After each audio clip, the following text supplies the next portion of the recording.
Hello বন্ধুরা, দেখো কলকাতা বড় বাজারে গেছিলাম, কোথায় কি মাল কিনলাম দেখতে থাকো ভিডিওটা।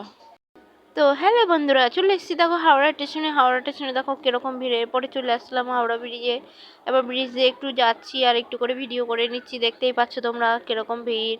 এখানে এনাকে বললাম একটু এই সাইডে আসো, এই সাইডটা দিয়ে একটু ভিডিও করে নিয়ে দেখো পিছনে কত লোক আসছে। এবার স্ট্যান্ড নিয়ে ভিডিও করতে করতে যাচ্ছিলাম, তাই সবাই তাকাচ্ছিল, তাই একটু হেসে নিলাম। এরপরে দেখো টুকটুক করতে করতে চলে আসলাম ফুল মার্কেটের কাছে প্রায়। দেখো ফুল মার্কেট দেখতে পাচ্ছ, দেখো ফুল মার্কেট, হাওড়া বড় বাজারে ফুল মার্কেট দেখতে পাচ্ছ, দেখো কত সুন্দর।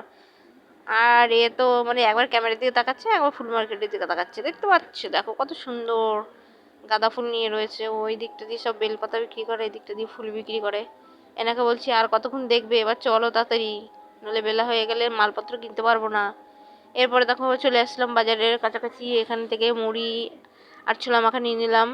এটা খাওয়ার পরে মার্কেটে চলে যাবে। দেখো মার্কেটে প্রায় মোটামুটি বাজার করা হয়ে গেছে, তো এখানে সব সাজা গাজার জিনিস পাওয়া যায়। এখানটা চলে আসবে সবাই, পাইকারি দামে সব মাল পাবে। এরপরে দেখো এখান থেকে যাব রং কিনতে, আস্তে আস্তে করে রঙের মার্কেটের দিকে চলে যাচ্ছি। দেখো রং কিনতে চলে আসলাম, এখানে কিছু আবির কিনে নিলাম।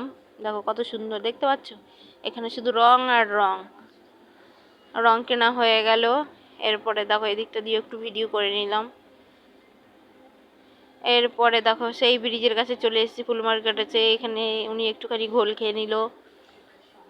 চলো এরপরে দেখো মালপত্র নিয়ে আগিয়ে যাচ্ছিলাম, বাড়ির দিকে যাচ্ছি। দেখো কিরকম কষ্ট হচ্ছে, দুটো ব্যাগ নিয়ে আমি আর হাঁটতে পারছিলাম না, দেখছো কতটা কষ্ট হচ্ছে। চলো হাওড়া ব্রিজটাও একটু দেখে নাও। এর পরের ভিডিও দেখতে চাইলে